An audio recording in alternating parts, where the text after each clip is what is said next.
Gloire à Dieu. Donc, Dieu soit béni, nous sommes heureux de vous accueillir donc dans cette émission, dans ce programme particulièrement donc où la prédication de la parole de Dieu est annoncée. Et nous bénissons Dieu évidemment pour chacun d'entre vous qui avait faim, qui avait soif des Saintes Écritures. Si vous voulez bien, nous allons aller dans la parole de Dieu. Donc c'est la deuxième partie du message. Dieu a fermé leurs yeux. Et nous allons aller dans le prophète Ésaïe. Prophète Ésaïe dans l'Ancien Testament. Et nous allons lire au chapitre 42. Ésaïe chapitre 42, verset 18. Sourds, écoutez. Aveugles, regardez et voyez. Qui est aveugle, sinon mon serviteur, et sourd, comme mon messager que j'envoie? Qui est aveugle, comme l'ami de Dieu, aveugle, comme le serviteur de l'Éternel? Tu as vu beaucoup de choses, mais tu n'y as point pris garde. On a ouvert les oreilles, mais on n'a point entendu. L'Éternel a voulu, pour le bonheur d'Israël, pour le bonheur de son peuple, publier une loi grande et magnifique. Et c'est un peuple pillé et dépouillé. On les a tous enchaînés dans des cavernes, plongés dans des cachots. Ils ont été mis au pillage et personne qui les délivre. Dépouillés et personne qui dise « restitue ». Qui parmi vous prêtera l'oreille à ces choses? Qui voudra s'y rendre attentif et écouter à l'avenir? Qui a livré Jacob au pillage et Israël au pillard? N'est-ce pas l'Éternel? Nous avons péché contre lui. Ils n'ont point voulu marcher dans ses voies. Et ils n'ont point écouté sa loi. Aussi a-t-il versé sur Israël l'ardeur de sa colère et la violence de la guerre. La guerre l'a embrasé de toutes parts et il n'a point compris. Elle l'a consumé, la guerre l'a consumé et il n'y a point pris garde. Seigneur, nous sommes devant toi et devant un texte si profond et si réel. Nous désirons prendre garde, nous désirons comprendre et avoir l'intelligence. Aide-nous, s'il te plaît, Seigneur, à discerner, à réaliser que nous sommes parvenus à une époque terrible, une époque qui va s'amplifier dans ses malheurs, dans ses frayeurs. Nous te demandons, Père, par le Saint-Esprit, de conduire le cheminement de nos pensées, afin que nous puissions nous purifier, nous laver de nos péchés personnels. Nous désirons te plaire, nous voulons, Seigneur, nous préparer. Nous sommes ta fiancée et bientôt nous allons vers un mariage de gloire dans la nouvelle Jérusalem. Nous te demandons, Seigneur, s'il te plaît, de nous fortifier afin que nous puissions amender nos voies, afin que nous puissions quitter tout penchant vers le péché. Nous te le demandons, s'il te plaît, dans ta grâce. Aide-nous au nom puissant de celui qui a été cloué, rejeté, sanguinolent sur la croix de Golgotha, notre Sauveur Jésus-Christ, qui aujourd'hui est bien vivant. Amen. Et tout le peuple dit Amen. Gloire à Dieu. On peut s'asseoir, frères et sœurs. Nous vivons une situation dans l'Église qui est très périlleuse. L'apôtre Paul avait dit qu'à la fin des temps, il y aurait des temps difficiles. Ce mot difficile veut aussi signifier des temps dangereux. Des temps dangereux, non pas uniquement pour nos vies, mais nos vies spirituelles. Nos vies spirituelles. Le Seigneur a dit que servirait-il à un homme de gagner le monde entier s'il perd son âme. Ce qui veut dire que la valeur de notre âme est bien plus importante que tout le reste.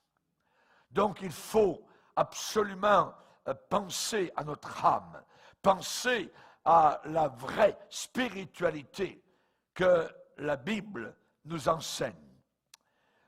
La question que nous allons nous poser dans cette partie, pourquoi tant de chrétiens et de chrétiennes aujourd'hui sont, je dirais même sincères, des chrétiens sincères, sont séduits.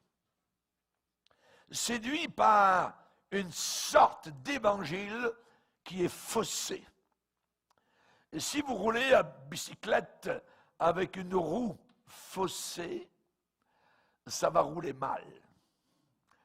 Ça va faire un bruit. Pourquoi? Parce que la roue n'est plus droite. Et la Bible déclare que nous avons besoin de vivre un évangile vrai, qui n'est pas faussé. La bataille de la fin des temps est entre la vérité et les demi-vérités et l'erreur. La bataille se trouve là. Et nous savons que Satan est très rusé, évidemment, pour faire passer le mensonge pour être vrai. Pourquoi tant de chrétiens sincères sont aujourd'hui séduits, conduits dans une mauvaise direction? Eh bien, c'est qu'à l'intérieur de ce qu'on appelle l'Église, des enseignements sont donnés. Ici, le lieu, je dirais, le plus précieux de l'Assemblée, c'est ici.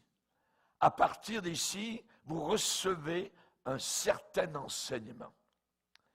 Cet enseignement va vous bénir ou vous maudire par rapport à si c'est un enseignement vrai ou si c'est un enseignement faussé. Et nous avons besoin, évidemment, donc de prendre garde à savoir qu'est-ce que j'entends, quelle sorte d'enseignement je reçois dans mon Église qui se dit chrétienne. Aujourd'hui, nous avons beaucoup d'enseignements qui sont centrés sur l'ego, sur le moi, sur l'estime de soi, qui est un faux évangile. Parce que la Bible dit le contraire. La Bible ne parle pas de l'estime de soi, la Bible parle, au contraire, de la crucifixion du moi. La Bible dit, si quelqu'un veut me suivre, qu'il se charge chaque jour de sa croix et qu'il me suive, qu'il se renie lui-même. Mais aujourd'hui, il y a toutes sortes d'enseignements qui sont centrés sur l'élévation de l'ego, l'élévation du moi. Voyez, et tout ce genre d'enseignement psychologique flatte le moi dans le chrétien. Et aujourd'hui, il ne reste, je dirais, plus beaucoup dans l'Église du Seigneur de discernement, de compréhension. Il y a, tel que la Bible avait annoncé, une forme, une apparence, un vernis de piété sans la force, la puissance que doit apporter la piété véritable. L'apôtre Paul dit, à la fin des temps, voici, les hommes seront égoïstes, amis de l'argent, fanfarons, hautains, blasphémateurs, et ainsi de suite. Et il va dire, ils auront l'apparence de la piété. L'apparence, c'est ce que l'on voit apparemment, extérieurement. Mais qu'en est-il de l'intérieur? Si l'intérieur ne correspond pas à l'extérieur, ou encore si l'extérieur ne correspond pas à l'intérieur, on a affaire à de l'hypocrisie. Et s'il y a un genre de personne que Dieu et que Jésus a haï sur terre, c'est la raison pour laquelle il a pris le fouet dans le temple, ce sont les hypocrites. Hypocritos en grec, ça veut dire, c'était ceux qui jouaient la comédie, donc, dans le théâtre gréco-romain. On les appelait les hypocritos. C'était les joueurs. Donc, c'est des gens qui jouaient certaines scènes. Ils avaient des masques, ils avaient donc toutes sortes de choses qui masquaient, évidemment, leur réalité. Et le Seigneur a parlé de cela. Il y a tout un chapitre dans Matthieu 23 où il nous parle, évidemment, donc, de cet état de choses. Les gens, les chrétiens, à la fin des temps, auront une forme de piété et ils en renieront la force, l'apparence, l'extérieur. Éliou, par exemple, qui était présent lors de la souffrance de Job, il a laissé parler donc les anciens. Il y avait 3 amis de Job, vous le savez, et il y avait un jeune homme qui était là, qui s'appelait Éliou. Et Éliou a laissé parler, donc, puisqu'on laisse parler, normalement par respect, les plus anciens. Et quand les anciens se sont tus, on finit, il ne savait plus quoi dire à Job devant sa souffrance. Alors il a dit, Éliou a pris la parole, et dit, à mon tour, je veux répondre aussi, et je veux dire aussi ce que je pense. Parce que je suis plein de paroles, des paroles de Dieu. L'Esprit me presse, le Saint-Esprit me presse au-dedans de moi. Mon intérieur est comme un vin qui n'a pas d'issue, comme un vin qui fermente et qui veut s'en aller, qui veut sortir, qui va faire exploser les outres. Voyez, il est comme cela. Éliou, il veut parler. Et il dit, je parlerai pour respirer à l'aise. Pour respirer à l'aise. J'ouvrirai mes lèvres et je répondrai. Et il dit, ce qui est merveilleux, et ce que tout homme de Dieu et chrétien donc devrait avoir, j'ouvrirai mes lèvres et je n'aurai pas égard à l'apparence. Je ne regarderai pas l'apparence et je ne flatterai personne, car je ne sais pas flatter. Mon Créateur m'enlèverait bien vite. Et nous avons à la fin des temps, à l'intérieur de l'Église de Dieu, beaucoup de flatteurs. Des gens qui vont vous caresser dans le sens du poil. Ils vont dire, prêcher, ce que les gens veulent entendre. Et non pas ce que les gens doivent entendre. Le véritable homme de Dieu ne sait pas flatter. Ça ne veut pas dire qu'il massacre les gens, qu'il tout le temps, non. Mais il va dire la vérité. Il va prêcher la vérité. Même si cela est, je dirais, reçu avec une certaine résistance. Ça n'a pas d'importance. L'homme de Dieu va toujours dire la vérité. Il ne sait pas flatter. Son Dieu, son Créateur, l'enlèverait bien vite. Enlèverait quoi? Sa force, sa puissance, le Saint-Esprit, sa bénédiction. Parce qu'on peut jouer à l'Église facilement, pendant des années, 10 ans, 20 ans, 30 ans, 50 ans. Et nous voyons ce qui se passe à l'intérieur d'églises semblables qui ont perdu la puissance de Dieu, la bénédiction de Dieu. On peut y aller, on peut s'asseoir, on peut chanter, on peut rouvrir une Bible, vous voyez, dans certains milieux dit église. Et pourtant, on ressort aussi vide que l'on est entré. Aujourd'hui, à l'intérieur de l'Église, il y a si peu de sainteté. De sainteté. Nous l'avons chanté il y a quelques instants. Dans Jérémie chapitre 5, il est dit des choses horribles et abominables se font dans le pays. Et l'une de ces choses, il a dit les hommes de Dieu, supposément de Dieu, prophétisent, prêchent avec fausseté.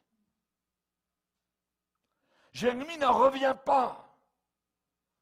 Il n'en revient pas là où l'on devrait entendre la vérité. Là où des bouches normalement ointes de Dieu devraient dire ce qui est vrai. Il dit c'est terrible. Des choses abominables se font, et parmi ces choses abominables, des prophètes, supposément des hommes de Dieu, qui doivent dire ce que Dieu déclare, eh bien, prophétisent, prêchent avec fausseté. Jésus nous a avertis que, en parlant des signes de la fin des temps, les guerres, les bruits de guerre, les tremblements de terre, vous connaissez tout cela, mais il y a un mot que le Seigneur redit souvent. Et on va aller dans Matthieu 24, et vous allez découvrir rapidement ce mot ou ce verbe. Au verset 4. Matthieu 24, verset 4. Jésus leur répondit, « Prenez garde que personne ne vous séduise. » Séduise. La séduction. Verset 5. « Car plusieurs viendront sous mon nom, donc se disant chrétiens, Christ, chrétien, disant, c'est moi qui suis le Christ, et ils séduiront beaucoup de gens. » Verset 11. Plusieurs faux prophètes s'élèveront et ils séduiront beaucoup de gens. Et encore, le verset 24. Car il s'élèvera de faux Christ et de faux prophètes. Et ils feront de grands prodiges et des miracles, au point de séduire, quatrième fois, séduire, au point de séduire, s'il était possible, même les élus. Voici, je vous l'ai annoncé d'avance. Je vous l'ai prédit. Je vous l'ai annoncé d'avance. C'est ça que le Seigneur donc nous dit. Et aujourd'hui, dans l'Église de Dieu, il y a tellement d'enseignements, je dirais de bric-à-brac, de ci, de ça, que les gens souvent sont séduits. Jusqu'au point où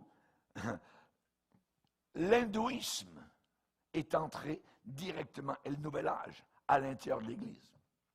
Quand vous avez une Église qui se dit chrétienne et qui prône le yoga, par exemple, vous avez affaire avec des puissances diaboliques qui sont entrées directement à l'intérieur de l'Église. Ce n'est pas le yoga qui va vous donner de la relaxation. C'est la parole de Dieu qui donne la paix du cœur. Je me couche et je m'endors en paix, car toi seul, ô Éternel, tu me donnes la sécurité dans ma maison. Venez à moi, vous tous qui êtes fatigués, et je vous donnerai du repos. Jésus n'a jamais dit de faire du yoga, jamais de la vie. Ça vient des Indes. Et ces gens qui sont là dans l'adoration, qui ont les yeux fermés, ainsi de suite, c'est une adoration envers des démons. Imaginez, c'est en train d'entrer à l'intérieur de l'Église chrétienne. Et des pasteurs permettent cela. Vous avez affaire à des faux bergers. Vous avez affaire à des chiens muets, incapables d'aboyer. Regardez comment la Bible parle de bergers, de pasteurs qui ont été stupides. Le mot stupide est dit dans la Bible vis-à-vis de pasteur. Ça veut dire fou. La Bible dit la vérité. Regardez Jérémie chapitre 10.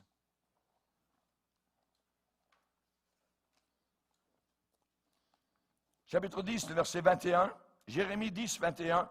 Les bergers, les pasteurs, ont été stupides. Pourquoi? Ils n'ont pas cherché l'Éternel. La vie de prière, la réunion de prière, la salle de prière a été totalement anéantie. On n'en parle plus. Ça n'existe plus. Ils ont été fous, stupides. Ils n'ont pas cherché l'Éternel. C'est pour cela qu'ils n'ont pas prospéré et que tous leurs troupeaux se dispersent. La vie de prière est très importante. Les brebis vont s'en aller. Quand il n'y a plus de prière, quand on ne cherche plus le Seigneur. L'apparence. Aujourd'hui, il y a un manque total de discernement dans l'Église. Se pourrait-il que le résultat, qui est l'aveuglement, soit un manque de discernement? Je le crois de tout mon cœur. On va relire Ésaïe 56. Ésaïe 56, le verset 10. Il est dit, ces gardiens, évidemment, ces pasteurs, ces bergers, ne supposés garder le troupeau, lutter contre les fausses doctrines, protéger les nouvelles brebis. Et il est dit ici, ces gardiens sont tous aveugles, sans intelligence. Ils sont tous des chiens muets. Normalement, un chien de garde, il aboie quand il y a un étranger ou un ennemi qui veut s'infiltrer à l'intérieur. Mais eux, il est dit, sont tous des chiens muets, incapables d'aboyer. Ils ont des rêveries. Ah oui, ils vont vous parler de rêves, de ceci, de visions. Ah oui, ils ont des rêveries, ils se tiennent couchés, ils aiment assommeiller. Dorment. Et ce sont des chiens voraces, insatiables, ils veulent de l'argent. Et ils vont en parler, ils vont prêcher, jusqu'à ce que ça rabatte les oreilles des gens, et que les gens s'en aillent. Ce sont des bergers, des pasteurs qui ne savent rien comprendre. Tous suivent leur propre voie, chacun selon son intérêt jusqu'au dernier. C'est terrible, mais c'est ce que la Bible déclare. Et c'est ce qui est en train d'arriver aujourd'hui dans beaucoup d'églises qui se disent chrétiennes. Manque total de discernement. Vous avez vu dernièrement les outardes. C'est merveilleux. J'aime les regarder. Ça fait du bruit, ça passe au-dessus de nos têtes, tout ça. Et ça passe quand? À des périodes très précises. Au printemps et à l'automne, nous les revoyons passer, mais elles ne vont pas dans le même sens. Elles retournent vers le sud. Lisez avec moi ce que la Bible dit sur les outardes. Jérémie. Dans Jérémie 8. Ici, le mot est employé cigogne. On va dire que c'est les outardes. Le verset 7. Jérémie 8, verset 7. Même la cigogne, même les outardes, connaissent dans les cieux leur saison. La tourterelle, l'hirondelle et la grue observent le temps de leur arrivée. Mais, regardez ce que le Seigneur dit, « Mon peuple ne connaît pas la loi de l'Éternel. » Comment pouvez-vous dire, « Nous sommes sages, la loi de l'Éternel est avec nous. » Voyez, il semble que les animaux sont plus intelligents que les hommes. Les outardes connaissent évidemment le temps où elles doivent s'en aller, monter vers le nord, et elles connaissent le temps où elles doivent retourner. Mais le peuple de Dieu ne connaît même pas son Dieu et le moment où il doit aller prier dans la direction du Seigneur. C'est ce que Jérémie déclare. Et ce manque total de discernement parmi le peuple de Dieu a amené, lorsque Jérémie a vu cela, Jérémie a été tourmenté, angoissé, et il a beaucoup souffert dans son âme en voyant le peuple de Dieu, le peuple d'Israël, se détourner du Seigneur. Évidemment, l'aveuglement d'Israël le renversait totalement. Et Jérémie voyait très clair. Il comprenait parce que le Saint-Esprit était avec lui. Et dans Jérémie chapitre 4, il va crier vers Dieu en disant au verset 19, « Mes entrailles, je souffre au-dedans de mon cœur, le cœur me bat, je ne puis me taire, car tu entends mon âme, le son de la trompette, le cri de guerre. » Il entendait la guerre qui s'en venait. Dieu était en train de l'avertir. Des milliers allaient être tués, emmenés en captivité, ça allait être terrible. Les femmes allaient être violées, les enfants allaient être placés sur des pics, ça allait être terrible. Jérusalem allait être brûlée, littéralement. Il dit, mes entrailles, je souffre au-dedans de mon cœur. Le cœur me bat. Il pouvait entendre ses tempes. Boum, boum, boum. On annonce ruine sur ruine. Tout le pays est ravagé. Et au verset 22, il va dire, « Certainement mon peuple est fou. Il ne me connaît pas. Ce sont des enfants insensés, dépourvus d'intelligence. Ils sont habiles pour faire le mal, mais ils ne savent pas faire le bien. » C'était l'apostasie totale. l'apostasie était entrée directement parmi le peuple du Seigneur. Jérémie voyait clair. Quand vous avez le discernement, le Seigneur vous parle. Il y a une conversation qui se passe avec le Seigneur. Dieu ne fait rien sans avoir parlé au travers de ses serviteurs authentiques. Et là, le Seigneur a dit à Jérémie, Jérémie, qu'est-ce que tu vois? Que vois-tu, Jérémie? Et Jérémie dit, Seigneur, je vois une branche d'amandier. Une branche d'amandier. Donc une branche d'amandier qui portait des fleurs. Et l'amandier est un symbole de vigilance et d'activité. C'est un des premiers arbres, l'amandier, au printemps, a commencé à porter des fleurs. Que vois-tu, Jérémie? Je vois une branche d'amandier. Savez-vous ce que Dieu lui répond? T'as bien vu, Jérémie. Pourquoi? Parce que je veille, je travaille, je suis vigilant, comme l'amandier, pour que ma parole s'exécute. Pour que ma parole, ce que j'ai déclaré, se réalise. Dieu lui redit encore, « Hé Jérémie, que vois-tu encore? Je vois une chaudière bouillante, blou, blou, blou, blou, du côté du nord. Et l'Éternel me dit, c'est du nord que la calamité se répandra sur tous les habitants du pays. » Donc, il est en train de voir une guerre qui s'en vient. Et une guerre terrible. Et Dieu dit, oui, tu as bien vu. C'est ce qui s'en vient. Le peuple de Dieu aujourd'hui veut, dans les églises, danser, rocker, des guitares, zing, zang, zang, du rock, n'importe quoi, de la fumée. Le peuple de Dieu semble vouloir s'amuser au lieu de combattre, de lutter. Nous avons été décrits comme étant des soldats, des soldates du Seigneur avec un casque, avec une cuirasse. Non, aujourd'hui il semble qu'on ne veut plus du casque, on ne veut plus de la cuirasse, on ne veut plus de l'épée. On veut s'amuser comme le peuple d'Israël au pied du mont Sinaï avec le veau en or. Et ils ont dit quoi? Ça va être une fête pour l'Éternel. Ah oui? Ça n'a pas été une fête pour l'Éternel. Il y a eu 3000 morts. Dieu a été obligé de juger. C'était de la débauche, de la nudité autour d'un veau en or, tel qu'ils en avaient vu en Égypte. Ça veut dire que l'idée de l'Égypte, la pensée de l'Égypte, la pensée du monde était maintenant là, au milieu du peuple de Dieu.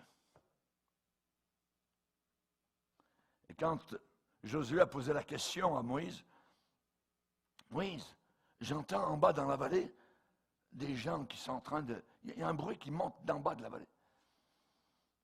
Et il a été répondu, ce sont des gens qui ne sont ni vainqueurs ni vaincus, ce sont des gens qui foirent. L'Église de Dieu semble actuellement être une foire, un cirque, où vous pouvez faire quasiment n'importe quoi. Vous avez juste à dire, l'Esprit m'a dit, l'Esprit m'a montré. Et ça vous donne l'ouverture pour faire ce que vous voulez, même si c'est du diable. C'est terrible. La Bible dit, on leur a fermé les yeux pour qu'ils ne voient pas. Dieu a fermé leurs yeux.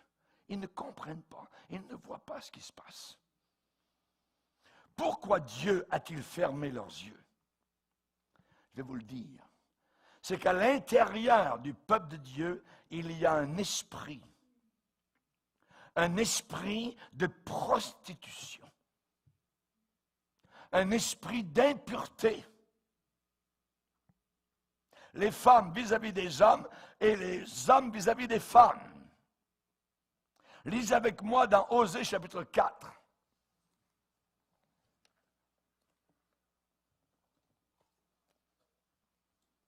Au verset 11. On va lire même au verset 10. Osée, chapitre 4, verset 10. Ils mangeront sans se rassasier. Ils se prostitueront, notez le verbe, sans multiplier, parce qu'ils ont abandonné l'Éternel et ses commandements. Et regardez verset 11. La prostitution, le vin et le mou, qui était la préparation pour la bière à cette époque-là. Qu'est-ce que ça fait, la prostitution? Qu'est-ce que fait le vin et l'alcool? Font perdre le sens. Mon peuple consulte son bois, et c'est son bâton qui lui parle, imaginez.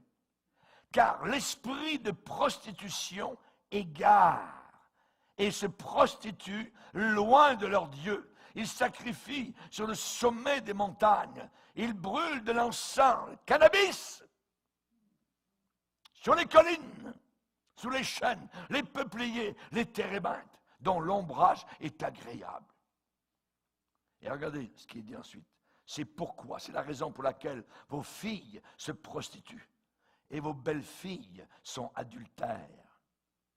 Je ne punirai pas vos filles parce qu'elles se prostituent, ni vos belles-filles parce qu'elles sont adultères, car eux-mêmes vont à l'écart avec des prostituées et sacrifient avec des femmes débauchées. Le peuple insensé court à sa perte. C'est terrible.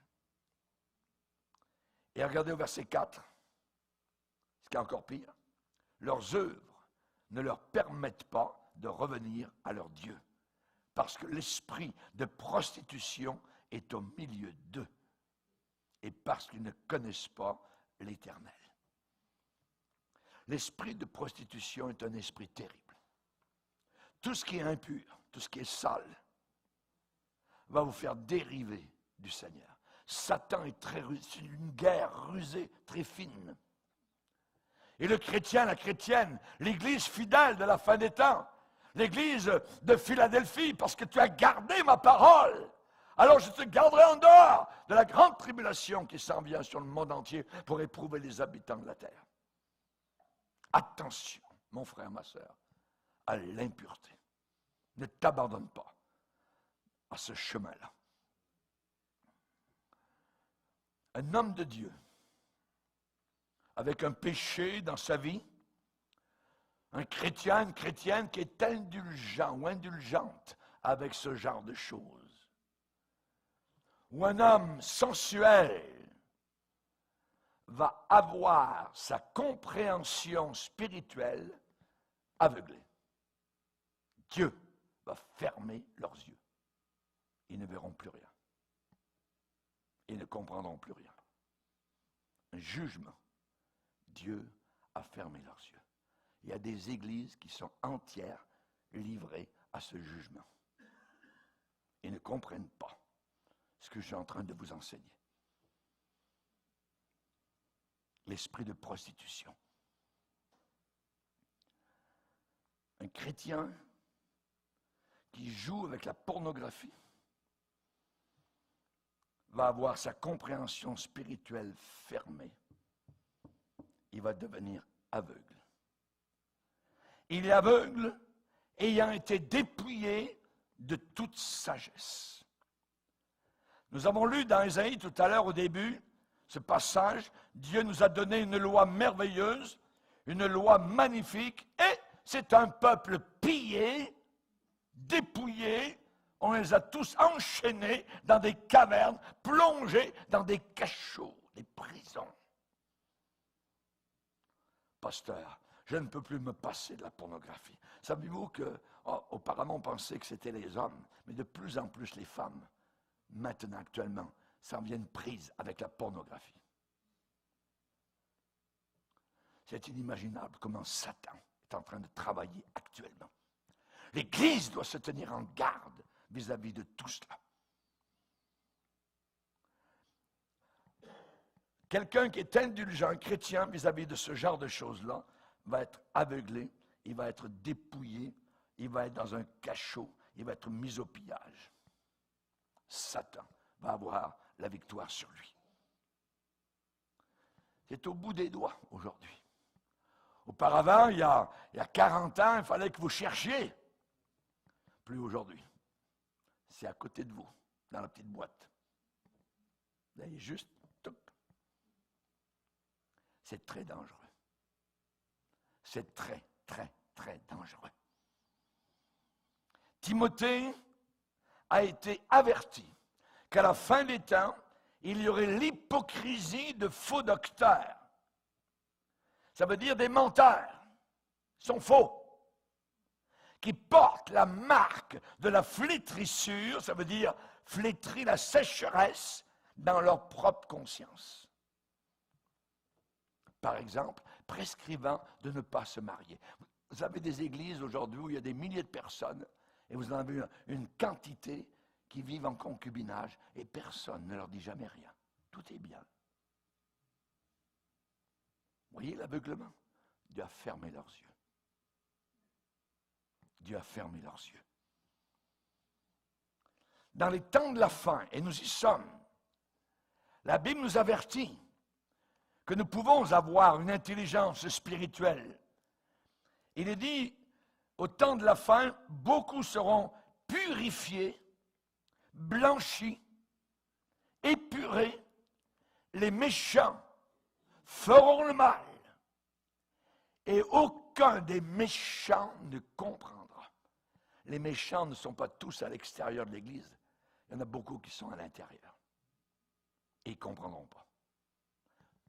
Parce que Dieu aura fermé leurs yeux. Tu préfères ton péché à ma parole. Tu préfères l'impureté à la pureté. Tu préfères les demi-vérités à la vérité totale. Alors, toc, descends dans ton cachot. C'est ce que la Bible enseigne. On ne peut pas se moquer de Dieu. Et il est dit, aucun des méchants ne comprendra. Mais ceux qui auront l'intelligence du Seigneur, qui seront gardés, éloignés de tout cela, eux, ils comprendront. La compréhension, le discernement aujourd'hui est très important. Nous vivons des temps, je dirais, où Satan travaille jour et nuit. 26 heures s'il le pouvait sur les 24. Alors attention. J'aimerais vous dire que l'apôtre Paul a parlé aux Éphésiens, une ville qui était vraiment corrompue. Et où l'Église de Dieu, où le drapeau du Seigneur flottait. Il leur a dit, on va le lire dans Éphésiens 4. Éphésiens chapitre 4. Verset 17.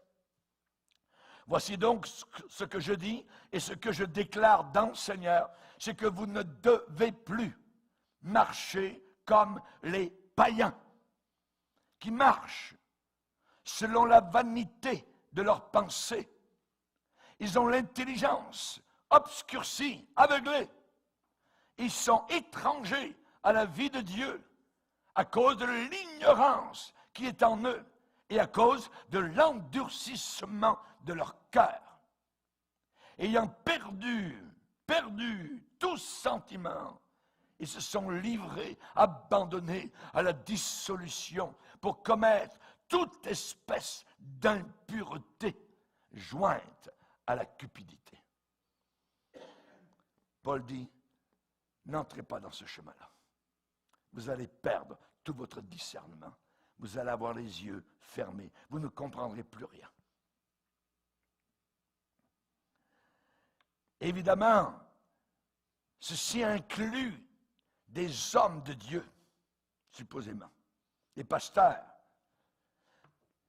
qui peuvent être séduits par des esprits menteurs et des doctrines de démons. La Bible nous en parle. Doctrine de démons.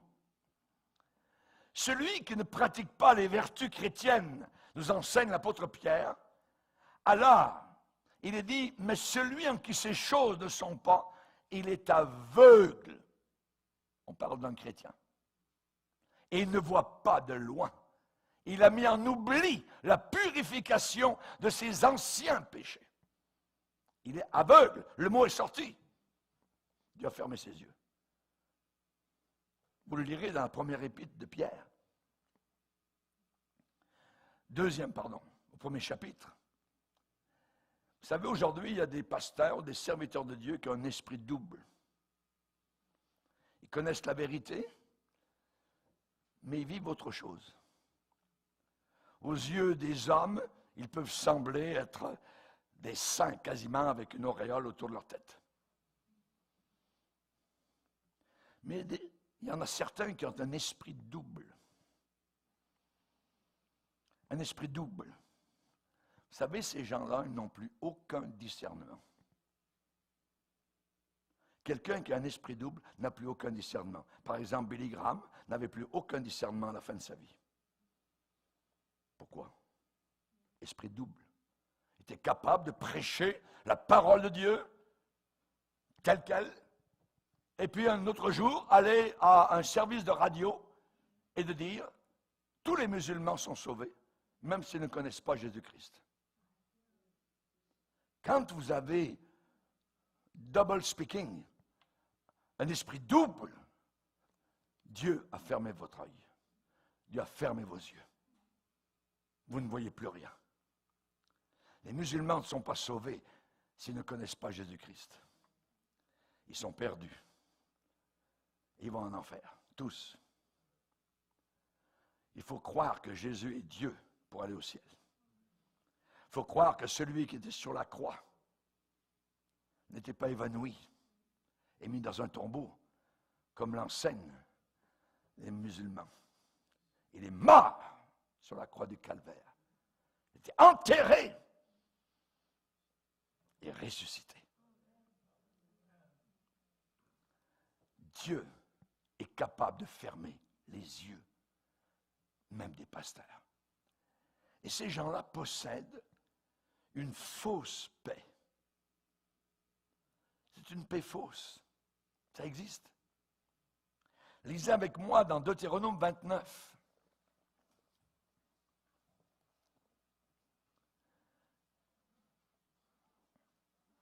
Le verset 18 et 19, qui sont très importants. C'est un principe de Dieu. Deutéronome 29, verset 18, qu'il n'y ait parmi vous ni homme, ni femme, ni famille, ni tribu, dont le cœur se détourne aujourd'hui de l'Éternel notre Dieu, pour aller servir les dieux de ces nations-là, les païens. Qu'il n'y ait point parmi vous de racines qui produisent du poison et de l'absinthe. On parle ici d'amertume, d'en vouloir, de vengeance. Non, non, non, non, non. Verset 19. Que personne, après avoir entendu les paroles de cette alliance contractée avec serment, ne se glorifie dans son cœur et ne dise « J'aurai la paix quand même je suivrai les penchants de mon cœur. » Ça ne marche pas. Vous ne pouvez pas avoir la paix en suivant les penchants de votre cœur. Impossible. C'est un principe du Seigneur. Il faut que notre cœur se penche vers la parole de Dieu et obéir à la parole du Seigneur. Un serviteur de Dieu, un chrétien qui s'accroche à son péché, qui marche avec, je dirais, une obscurité partielle dans son âme, non seulement est aveugle et sans discernement, mais pire, cette personne, ce prédicateur va commencer à conseiller la rébellion. Ça va plus loin. Ça ne s'arrête jamais à un endroit. Ça continue à descendre. Cette personne va commencer à conseiller la rébellion. Il ne dira pas « rebellez-vous contre Dieu ». Mais il va vous expliquer que ouais, Dieu, ça c'est de la rébellion. Vous vous rappelez de Balaam. Balaam a fait des prédictions merveilleuses, des prophéties glorieuses. C'était un homme de Dieu. Qu'est-il devenu? Un faux prophète. un faux prophète. Et à la fin, qu'est-ce qu'il a conseillé? Directement la rébellion contre Dieu. Il a conseillé aux ennemis du peuple de Dieu d'amener leur plus belle femme à moitié dévêtue et de faire une belle soirée, ça serait formidable, un échange culturel, ainsi de suite. La rébellion contre Dieu. Et le Nouveau Testament, dans les églises de l'Apocalypse, nous parle de la doctrine de Balaam. Et le Seigneur de dire, ce que j'ai contre toi, pasteur de l'église de Pergame, c'est que tu as chez toi des gens qui suivent la doctrine de Balaam, l'enseignement de Balaam. On parle ici d'impureté, de saleté, d'impudicité. Plus que ça, l'église de Thyatire avait une femme qui se disait à l'intérieur prophétesse et qui enseignait aussi à commettre adultère. Il n'y a pas de problème. Dieu est pour la liberté. Dieu a fermé leurs yeux. Ils ne voient plus rien. Ils pensent que leurs pensées sont bonnes, c'est merveilleuse. Ils se font une idée de Dieu, qui n'est pas l'idée de la Bible. N'ayez pas d'esprit double avec le Seigneur. Soyez honnêtes. Soyez à l'extérieur ce que vous êtes à l'intérieur. On appelle ça l'intégrité. L'intégrité. Et maintenant, nous avons dans l'Église, supposément du Seigneur à la fin des temps, eh bien, cette Église qui est surdominée par ces fameux conseillers de rébellion. Particulièrement les psychologues. Jérémie a partagé la colère de Dieu contre les conseillers de rébellion. Il y avait un bonhomme qui se disait inspiré de Dieu, connu du peuple. Il s'appelait Anania. Et il avait prophétisé, il avait dit, ainsi parle l'Éternel, je brise le joug du roi de Babylone. Encore 2 ans, et je fais revenir dans ce lieu tous les ustensiles de la maison de l'Éternel que Nebuchadnezzar avait pris. Jérémie arrive et dit à cet homme qui était en train de séduire tout le peuple, écoute Anania, l'Éternel ne t'a pas envoyé. Et tu inspires à ce peuple une fausse confiance. Confiance de mensonge. C'est pourquoi ainsi parle l'Éternel, voici je te chasse de la terre. Et Jérémie lui dit, tu vas mourir cette année. Est-il mort? N'est-il pas mort, Anania? Et Jérémie lui dit, tes paroles sont une révolte contre l'Éternel. Dans 2 ans, tout va bien aller. Vous allez voir, on va gagner la victoire, tout ça, puis ça va bien se passer. Dans 2 ans. Et la Bible dit, et Anania, le prophète, mourut cette année-là, dans le 7e mois. Dieu l'a jugé. Dieu lui avait fermé les yeux. C'était un rebelle qui conseillait la rébellion, une révolte contre l'Éternel. Vous savez, aujourd'hui, ces gars qui se baladent d'une église à l'autre, puis qui se disent prophètes, puis qui disent des paroles à tout le monde, ça, là, c'est dangereux.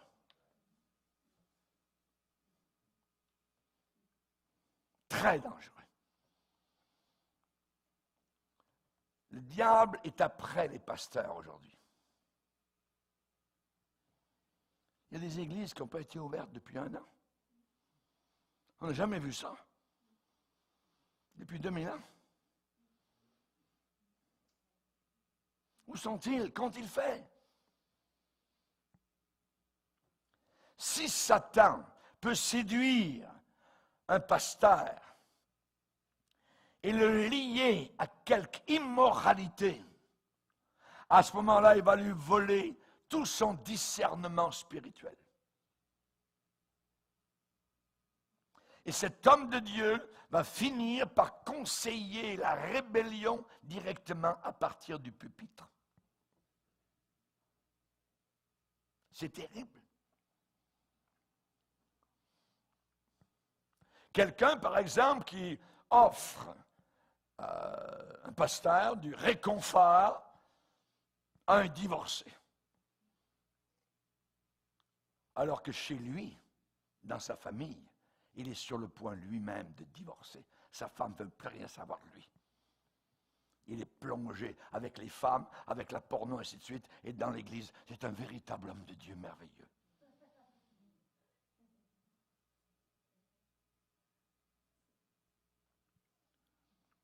Toute cette prédication aujourd'hui que l'on entend, prédication libérale, sensuelle, easy-going, ça vient de cœurs de pasteurs, de bergers qui sont liés eux-mêmes par le péché.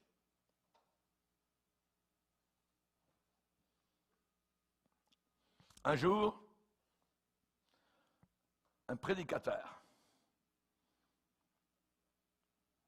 qui avait entendu parler de deux jeunes gens formidables qui prêchaient l'Évangile sur la côte ouest américaine.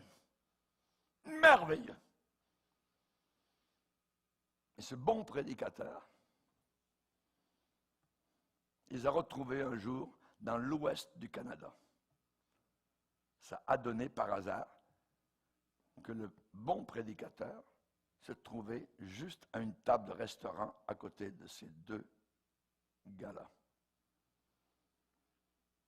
Le bon prédicateur s'est levé, est allé les voir droit dans les yeux et leur a dit, vous, mes deux homosexuels, vous êtes des pervers.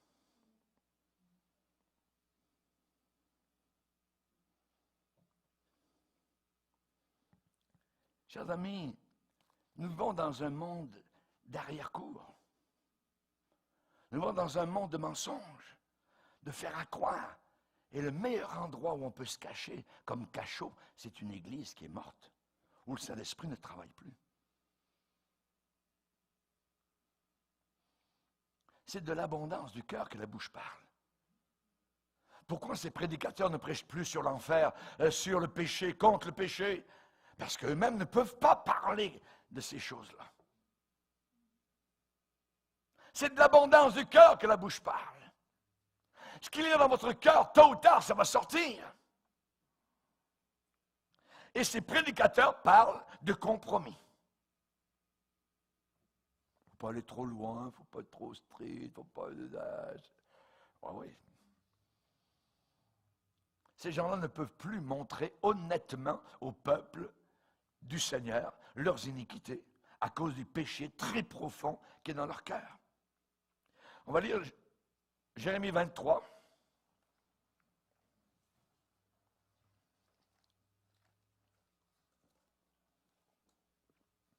Jérémie 23, le verset 11. Prophètes et sacrificateurs sont corrompus. Même dans ma maison, j'ai trouvé leur méchanceté, dit l'Éternel. C'est pourquoi leur chemin sera glissant et ténébreux. Ils seront poussés et ils tomberont.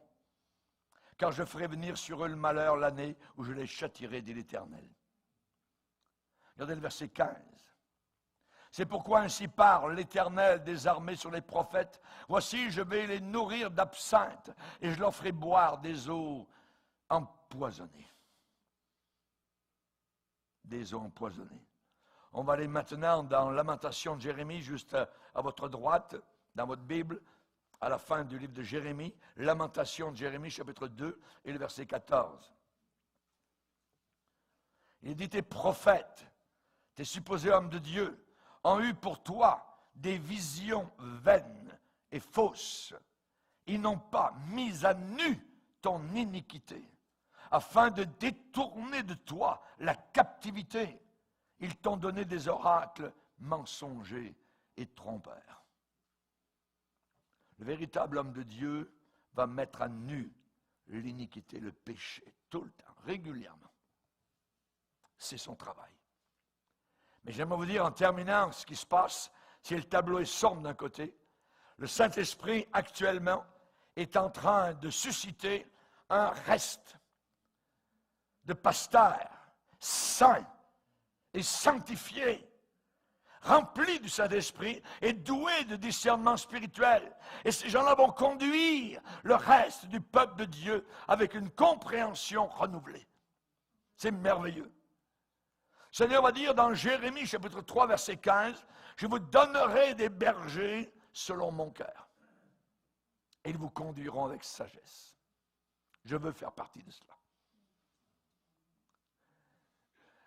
Je vous donnerai des bergers selon mon cœur. Actuellement, il se lève un groupe, je dirais, de bons pasteurs, Tsadok, qui vont offrir un service au Seigneur de sainteté, qui vont s'asseoir chaque jour à la table du Seigneur, qui seront remplis de sagesse, de justice, qui ont les mains pures, les mains propres et les cœurs non divisés. Dieu est en train d'élever des vrais pasteurs qui discernent, qui sont des sentinelles, qui vont sonner de la trompette, qui vont montrer au peuple son péché et qui vont appeler de nouveau le peuple de Dieu à la pureté. Ceux du peuple, dit Daniel dans l'Ancien Testament, qui connaîtront leur Dieu, agiront avec fermeté. Avec fermeté. Connaître Dieu va amener de la fermeté dans ta vie, mon frère. Alléluia. Isaïe 58, crie à plein gosier, ne te retiens pas, élève ta voix comme une trompette, annonce à mon peuple ses iniquités. Les vrais pasteurs de Dieu ont entendu l'appel à la repentance. Plusieurs aujourd'hui confessent, avouent, reconnaissent leur froideur, leur tiédeur. Il y a des églises où vous allez écouter au pied d'un pasteur, il n'y a pas de feu, il n'y a pas d'onction. Vous ressentez cela. Il y en a qui confessent qu'ils sont tombés. Il y en a qui reconnaissent. Et il y en a parmi eux qui ont véritablement faim de purification et de sainteté. Vous savez, la marque par excellence du discernement, c'est le dévoilement du péché. C'est le dévoilement du péché, l'exposition du péché. Le vrai discernement conduit quelqu'un à voir son propre péché personnel dans son cœur. Comment il a dérivé de la pureté. Et il va retourner au sentier étroit. Dieu va dire, n'écoutez pas les paroles des prophètes qui vous prophétisent et vous entraînent à des choses de néant. Ils disent les visions de leur cœur et non pas ce qui vient de la bouche de l'Éternel. Amen. À Éphèse, l'Église avait éprouvé ceux qui se disaient apôtres. Moi, je suis un apôtre, moi, c'est ça, moi, je suis un prophète. Oh, il y en a tellement, c'est rempli. En voulez-vous, c'est terrible. Et à Éphèse, ils avaient éprouvé ces gars-là. Tu as éprouvé ceux qui se disent apôtres et ne le sont pas. Et ne le sont pas. Pas du tout. Et tu les as trouvés menteurs. Aujourd'hui, on a besoin dans l'Église de Dieu de discernement. Et on ne peut l'avoir que par une vie qui s'aligne avec les Saintes Écritures. Débarrassons-nous de la poubelle de nos cœurs.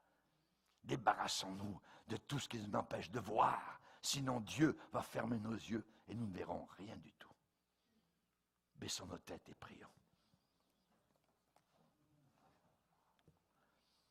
Seigneur, combien nos cœurs ont besoin de la flamme du Saint-Esprit.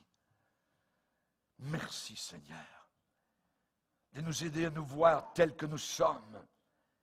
Nous te prions ce soir, Seigneur, avec humilité. Nous voulons reconnaître, avouer nos péchés. Nous t'avons offensé, pas une fois, des dizaines de fois, des centaines de fois. Nous te prions, Seigneur, que nous ne soyons pas pris dans le collimateur de la fin des temps, avec un aveuglement qui nous plonge dans des cachots, dans des cavernes, en compagnie des démons qui enseignent. Oh Seigneur, délivre ton Église et apporte-la, Seigneur Jésus, en pleine lumière, afin que nous préparions notre trousseau de mariage céleste, dans le nom puissant, dans le nom merveilleux de celui qui nous a sauvés et délivrés, Jésus de Nazareth. Amen. Et Amen. Et tout le peuple dit Amen. Amen. Gloire à Dieu. Que de ça bénisse. On va se lever ensemble.